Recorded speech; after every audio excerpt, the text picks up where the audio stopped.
TikToker যেই মেয়েটা, এই অসভ্য, এই নির্লজ্জা, এই বেহায়া, সে যদি তোমার বউ হয়েই আসে, তারে দিয়ে তুমি কিনবা? কথা বলে না কেন?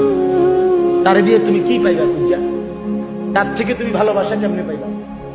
আল্লাহ তাআলা বলছেন, হালাল পবিত্র স্ত্রীর মধ্যে আমি আল্লাহ ওয়াজআলা বাইনাকুম মাওয়াদ্দাতান ওয়া রাহমা, আমি যাকে তোমার স্ত্রী হিসাবে হালাল বানিয়েছি, তার মধ্যে আমি আল্লাহই তোমাদের স্বামী স্ত্রী উভয়ের জন্য ভালোবাসা এবং দয়া মায়া আমি তৈরি করে দিয়েছি। আমি দিয়েছি। এজন্য বাপ নিজের জীবন নষ্ট না করে,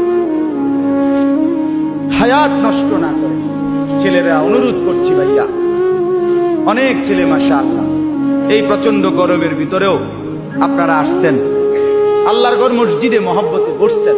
আমি আপনাদের এই ভালোবাসাকে কদর করি, মহব্বত করি, সম্মান করি। আপনারা এই ভালোবাসার দাবিতে বসলেন। আপনাদের কাছে অনুরোধ, ছেলেরা তোমাদের কাছে অনুরোধ, হায়াতের কদর করো ভাইয়া, জিন্দেগি যেন নষ্ট না, আর কোনোদিন রাত ফিরবে না।